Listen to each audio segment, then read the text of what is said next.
Welcome today. Here we are with was part of our influencer series, and it's extremely fitting here, Lyndon, that we are here in the deck chairs, aren't we, to celebrate the retirement of Mr. Lyndon Bent, who has been at the absolute forefront of one of the country's largest independent agents over the course of the last few decades anyway, isn't it? So first of all, is it congratulations? Is it? Well, I mean, I hope so. Yes. I mean, really, at the moment, it's Is not that what feeling. the rest of the staff are saying? Or? Yeah, exactly. Yeah, good riddance. He's gone. No, I mean, it's not feeling like retirement just yet because obviously COVID has taken its toll, and I'm not really being able to do the things that I really wanted to do when I retired. No, all those plans. All those plans, you're ready to go. slightly Don't scuppered. worry. It's just. But the good kick news back. is the boys and girls back at Bradley's are doing a fantastic job. They're They are really working kind hard. of team. They're getting you.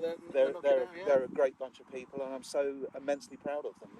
28 years with Bradley's, and since founding Bradley's, there's been lots of ups and downs. But Well, we're going to come to them. We're going to come to them. As I said, I won't spoil let me it. get into my Paxman groove there, Lyndon. As I said, I'm not Christopher Watkins, but I can still do this. Right, so, and people say I don't do my research, but I actually did. And There we go. That's the first. It is a first. It's probably the first meeting I have actually prepped for you, which ironically explains why it took me 15 years to finally sell you anything.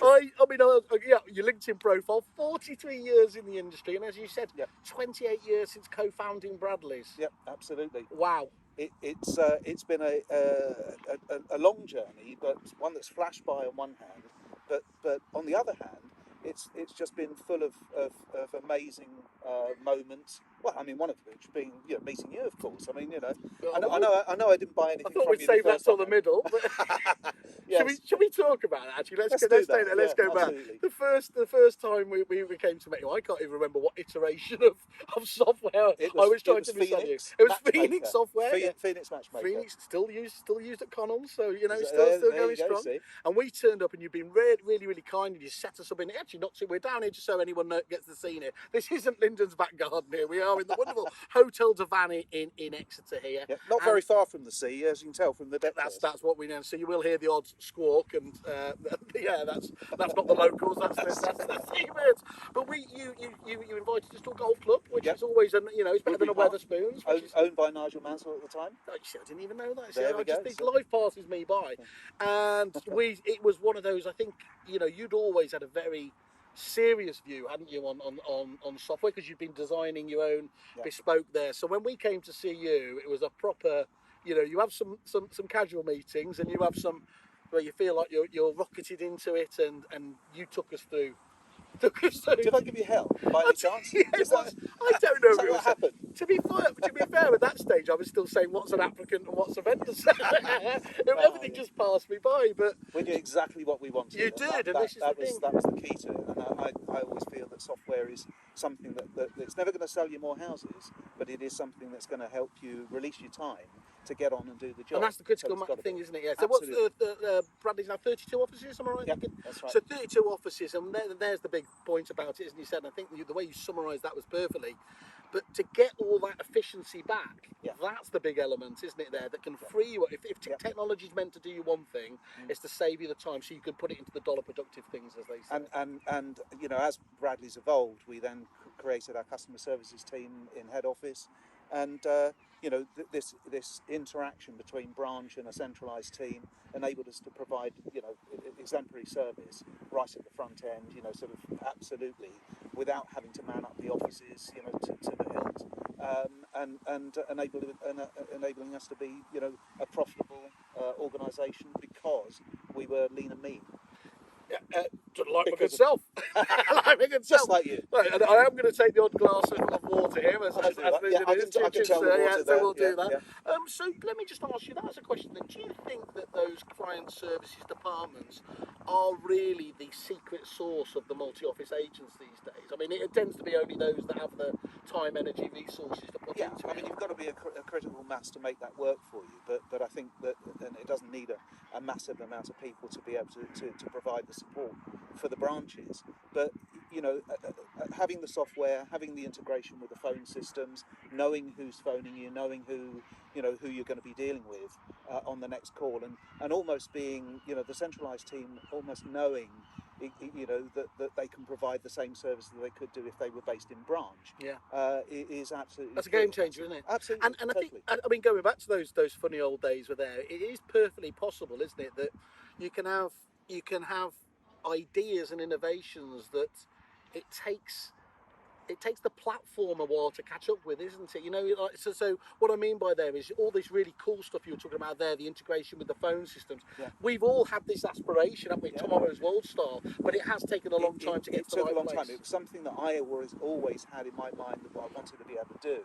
I knew the technology was there, but there were very few systems out there that were able to provide it, and it did take time. But by gum, when it came, it really did transform the way in which we did business. Yeah.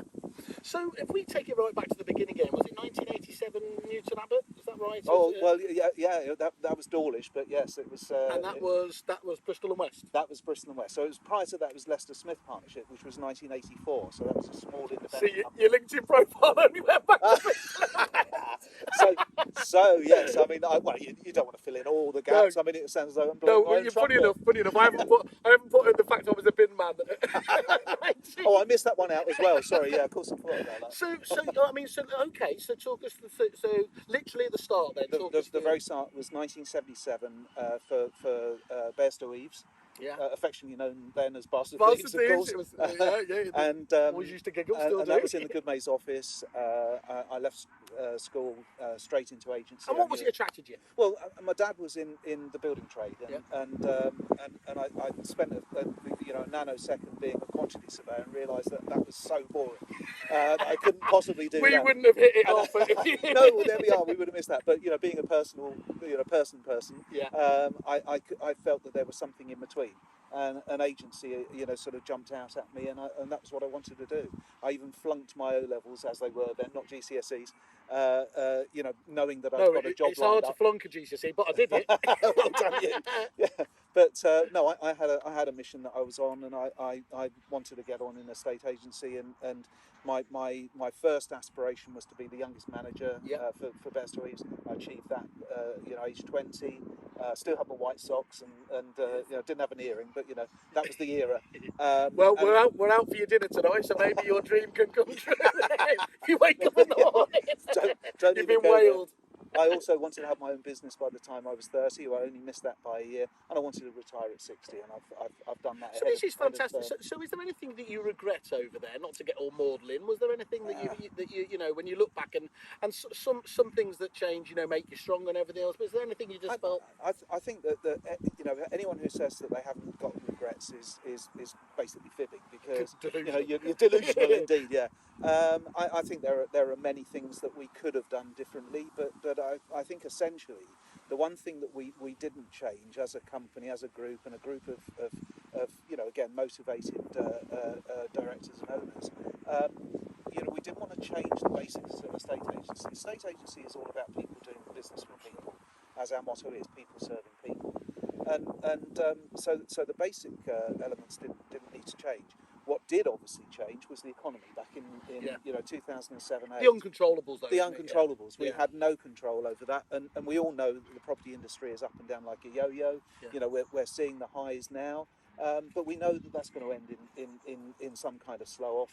As a stamp duty holiday, pales into insignificance. This mythical balance market, and what does it last for? About 0.8 of a nanosecond. Yeah, exactly. And I was talking to somebody the other day. The bizarre thing is, this has obviously been the busiest time for agents. One of the busiest times for years and years. Not that anyone's going to take out the world's smallest violin, but for suppliers, it's been really appalling, because of course agents haven't had a moment to look left, right, and centre here. And of course, what we know will come out the other side is it will be like, I'm a bit worried about the market now. So we're going to have to watch our pennies now. So.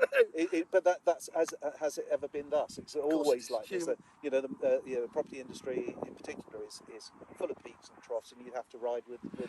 And it does give you. I mean, once you've I've only been through a few, because obviously being the Peter Pan that I am. But But it must give you, I mean, I don't know whether it gives you huge confidence, but when you've seen this before, I mean, there's loads of stuff we haven't seen.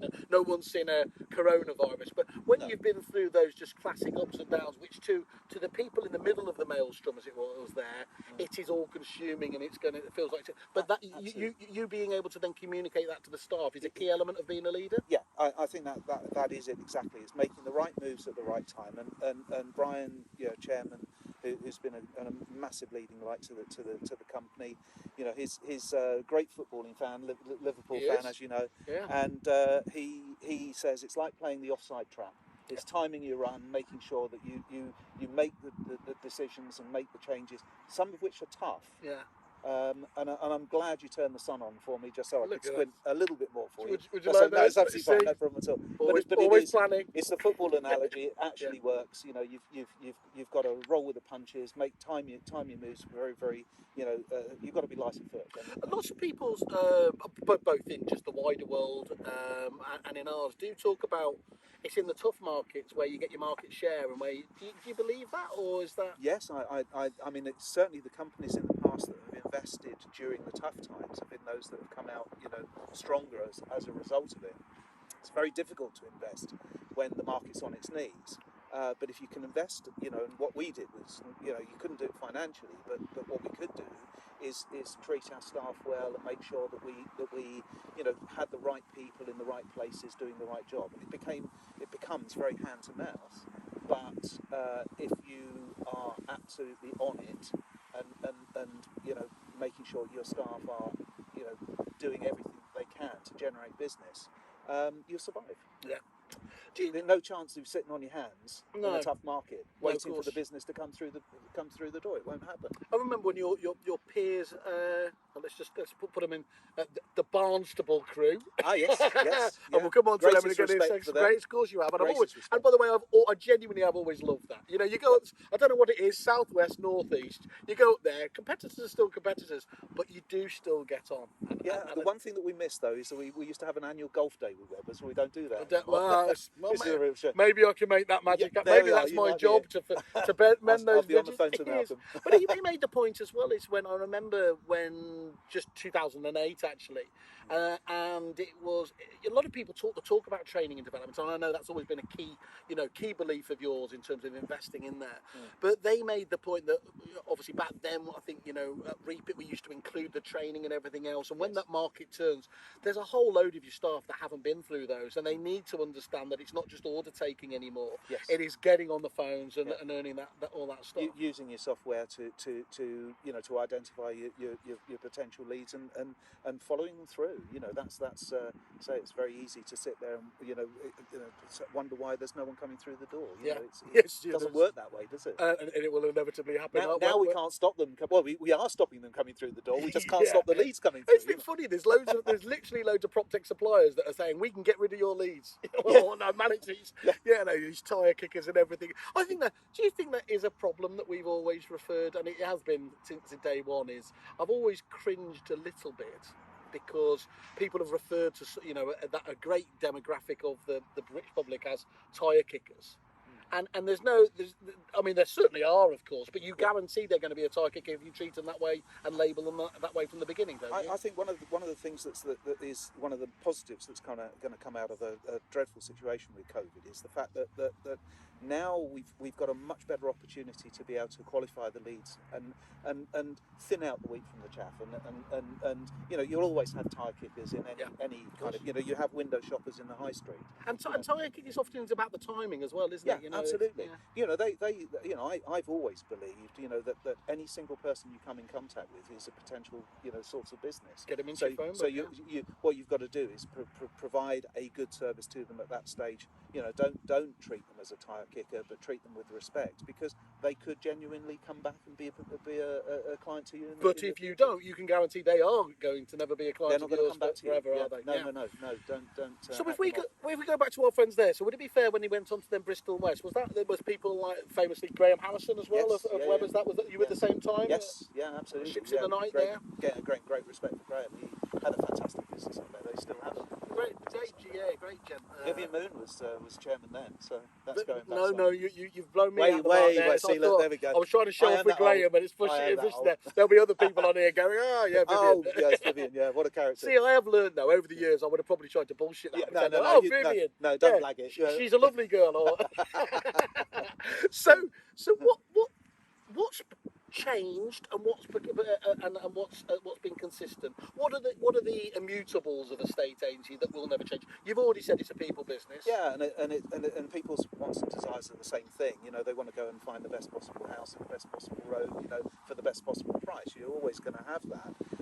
I think what's changed is you know, and I like to think that I've been, you know, sort of a pioneer in seeing, you know, the development softwares and integration of softwares all working to help the estate agent, the average estate agent, to do a much better job because they've got the, you know, the technology to hand to help them do that. So I think that's the major change for me since, you know, the 1977. And you'll be surprised to know actually that I started using an estate agency software system back in 1981. It was rubbish. it was absolutely awful. It was actually Bristol West brought it in as sorry, not Bristol. Do you remember what it's called?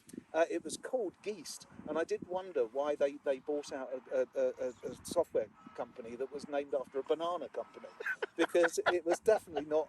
I mean, it was dangerous, it was not edgy good. brand. That's what they would have said. But you know, you know, the early seeds were there, and I could see where it was coming from and how things could go. And I think that many of the conversations you and I had over, you know, what we wanted out of the software system were things that couldn't be provided at the time. But by gum, you went away and tried to find ways of providing what we wanted, and that's key. And what happened?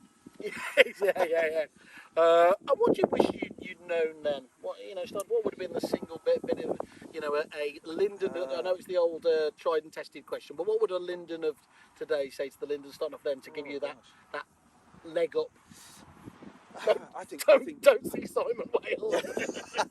No, that wasn't it. No, you didn't feature then. Of course. Yeah, if I'd known that afterwards, yeah. No, I think it's probably just perseverance and you know, and just keep going when you know, things get tough. When it feels like it's really at the end, isn't it? You've just got to, you know. I've always said a million times, if you've got nothing to do in agency, you're doing it wrong. And if you apply that, there's always somebody you can be speaking to. There's a bit of business that you can generate. You can chain build. You can bring things together. And I think that one of the things that probably is you know, slightly uncompleted business for me in terms of the way Bradley's is structured is that this integration between sales and lettings is you know, we've gone a huge way towards getting it you know, sort of to absolute peak performance. But there is always this trade-off over when the market as it is right now is as strong as it is. You know, asking the average estate agent to deal with a lettings inquiry is not going to be top priority to them, and that's always that challenge. And I think that if you can crack that, you know, then that is the ultimate estate agency. That's really, really. I mean, it's so much better, isn't it? I mean, literally the kind of the days of upstairs, downstairs. You want lettings? Go and speak to Doris. Yeah. Oh no, don't. You know, and I mean, we don't deal with it here. Yeah.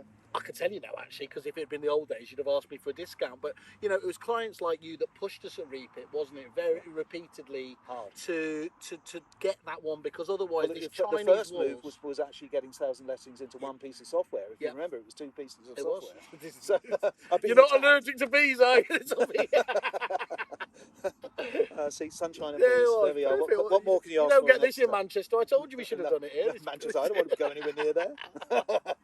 We'll come back to you and Colin Mellor later on. So that was a natural friendship born on the golf course, wasn't it? Another good mate. Yeah, it was. Absolutely. It was good. Yeah. So, Lyndon, what made you different both as a business and indeed you as a leader? What were the traits that you felt made you different? Because I'll be really, really honest. I've never maybe I haven't spoken enough to enough people. I've never heard a bad word said against you.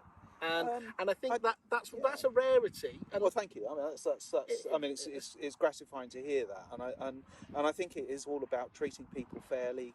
You know, as you know very well, I'm a hard person. Oh, yeah. But at the end of the day, I'm fair and reasonable when people put in the effort. You know, you know, good things come to those who put in the effort.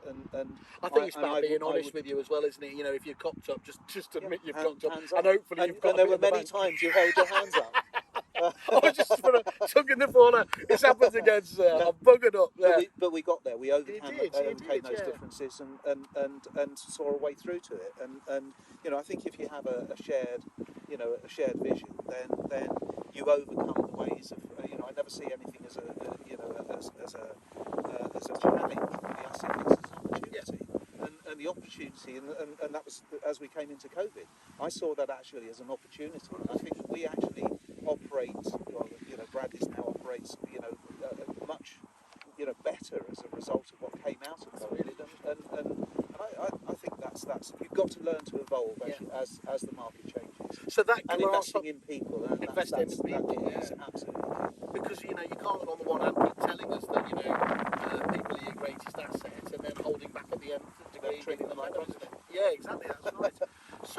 So I mean, I do like that glass half full approach there as well, isn't it? And it goes back to what you think you were saying there. Is if you do see every contact as a potential opportunity there, just by sheer force of will, you will generate stuff, aren't you? Rather than there's nothing to be done with this. That was the whole thing. I was, you know, my job, you know, whole raison d'etre for lettings and getting involved. I was heavily involved in the letting side of the business because I saw that whilst we managed a property to let, we were merely custodians of that property until such time as it was ready to be sold.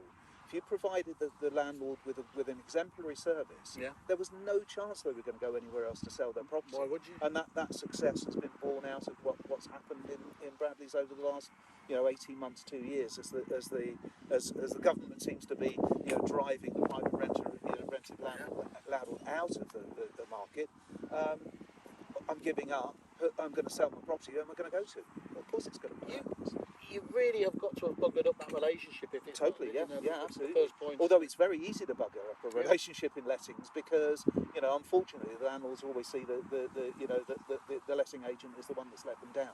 Don't see the relationship between landlord and tenant being well, just look at the review sites for that, isn't it? I mean, again, that's one of the great scourges, the way that lettings agents get totally lambasted for, let's be honest, the vast majority of it nothing to do with themselves, isn't it? Indeed, and that has always been a challenge. But again, if you're, you know, reasonable, upfront, communicative with your landlords, you'll keep them. They're customers for life.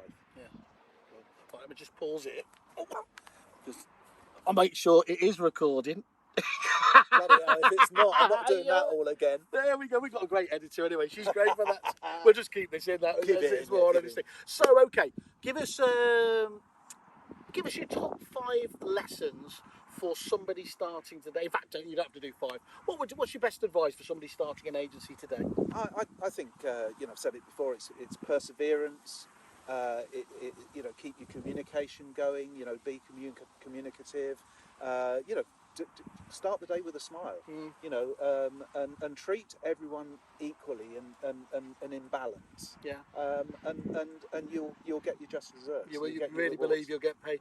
And would you be looking at whatever a traditional agent is these days? Would you be looking at traditional agency? Would you be looking at some of these, you know, more individual like the broker models and that, or where would you be starting off yourself if Lyndon Bennett tomorrow? I think clearly, because I've come from a you know, high street state, I still see that the high street has a place. But I also see that using the technology and, you know, this hybrid sort of model of high street and online. We've been doing online longer than the online is, to be perfectly honest. It's like whisper it quietly, isn't it? I mean, loads of people have said, well, what is an online agency? We bought our domain name back in 1997. Yeah. It was long before many people have already thought about it. Yeah. In fact, it was an embarrassing situation when, you know, at that stage, people with a colour printer at the time could go in. They could walk into our office with a colour set of details that they printed off at home. Yeah. And we'd say, oh no, here's the we give them it back in black and white because you know, yeah, that's right, exactly. So we were still printing in black and white when actually colour was available. So we moved all that on. I mean, they're the sort of technological changes that made us stronger, you know, by embracing that technology and using it to our best advantage. And that really worked. And I mentioned Graham there from Webbers before. What about are you in touch enough to kind of see who are the people impressing you at the moment coming through? And Yeah, I mean, obviously there are some very sad stories. I mean, certainly in this part of the world, the Fulfords, were Leicester Smiths, one of their main competitors, and to see that whole change in Countrywide is very very, it was sad. The March was. I think you knew when it was. When you realised how bad it been when the independent agents on things like the property industry were saying, "God, it's sad to see." And they certainly put my. You see, in two levels. There were some strong names. There was some very really that's strong. why it must have been quite difficult to manage, but I understood the goodwill of keeping some of those names because they were absolute entities in their areas. But the reality is that right here, right now, our main competitors are the small, independent companies. The nimble ones. The ones that can, and I think it's 70-80% of the industry still 1 and 2 office agencies. This is why they can pivot and move quickly. Can't be ignored because they are, say, the main competitors. I suppose have respect for Kevin Holdrake's old business, Hunters. If you would take the franchise model, I think what Glynis and Kevin created and Glynis has carried on. I think that's an impressive business. There are a lot of good success stories, but on a many larger different scale, models, aren't there? There are lots of models, but at the end of the day, it's still that one-man band, the small independent that but we always treated our business as if we might be a number of offices, but we give the branches, and we have to have corporate constraints with a small C. But at the end of the day, the branch managers, it's their own profit centre. They're all paid. It's like they've got to think local, think small, kind of. Absolutely. Yeah, that's the key to it. Perfect. Okay. So let's take it into my train spotter part of the world, and you're not allowed to say no one. What are the suppliers over the years that have impressed you enough to be remembered? Yeah, well, yes, no, I think that some of the ideas that came and went. If you remember, there was an integration in Repit that was one of the very first 360 view models. That was an American model at the time. Can't remember what it was called. Smart Panorama. No, it's all before that. God, you've got a short memory. Yes, I have. I am it's by the end of it, and I go, well, "Thank you, whoever you are." My vision again was always to have. I wanted to be able to provide some kind of moving image on every single property that we marketed, and that was has become. Still is to a certain degree cost prohibitive, but it's a lot easier to provide it at a reasonable price. And so some of the companies out there that are providing those models, are very very good. And I know Kai's working closely with 1 or 2 of those. Going into the area of tenant referencing, I think there's been a number of companies that have provided good service to their agents. At the time, when Christian was at Van Milder, that was, they had a great. He turned it around, didn't he? Changed that around. I mean, I know we're both biased for that, mainly because he's quite a big lad anyway, and you'd be foolish to argue with him being the ex-rugby player. But genuinely, when people were faxing back the tenant referencing forms, it's just a classic angle. They moved it on very quickly, and that's using technology to your advantage. That's what I could see as being the really important thing. What traits of an agent can be? Well, let's do it 2 ways. What can never be replaced by technology, and what bits can be replaced by technology? The personal interaction. We're not having an automated realtor, are we? AI won't do it. Won't cut it because Bijou, people want to deal with people. They want to have that reassurance of just being able to say, "What do you think, Simon?" You can't say that to a computer, can you? Well, you could. But I don't know what else you get out of Google. I don't know. If it's anything like my Tinder matches, it's a I don't want to know. And what do you think it can do? So the efficiencies is, as you've already highlighted there, is anything that is repetitive. I think the holy grail is to have all the technologies in one place. So effectively somebody comes into the office in the morning, negotiator, a manager, whatever, and has everything in one place. So none of this annoyance still out there. They're Multiple still out there, sign-ons. yeah, This absolutely. single sign-on seems to be the one getting a lot of. And it's still not quite there. I No. don't think it's managed to I mean, massive inroads have been made, but there are still too many. It's too much discord. It's not a. And any disconnect in there means that stuff doesn't happen, doesn't it? If you have an extra form to fill in, an extra process to go through. And if the average estate agent has an excuse not to do something, they won't do it. Yeah, I've seen that. I've certainly seen that. I've seen that over the years. Yeah. Okay, so what will you miss most? People. Yeah. Undoubtedly. Even you, Simon. Oh, yeah. We're still splitting the bill later. This is the. It didn't work. It's the bit. It is, isn't it? I mean, it's funny you say that. I mean, it really is. It's just such an. It brings the very best people out in this industry. I will definitely, obviously when things free up and we're allowed to, the next trade conference, I'll be there, because I haven't been able to say my goodbyes properly. There's a lot of people that I owe a lot to. I've learnt a lot from many people. So I'll miss the industry as a whole. I think it's a very it's an amazing industry. It's close to my heart, obviously, but I've been in it for 43 years. And they keep talking about it. How many years has it been? Whether it's been private sellers, whether it's been the online agencies, they all kind of reform, don't they? Like super baddies in the Marvel things there, and keep heralding the end of a state agency. There's nothing new about a state agency. There's absolute. Do you it's think the same thing. 5-10 years we're still going to be talking? We're going to be just talking with. You can't reinvent the wheel. No.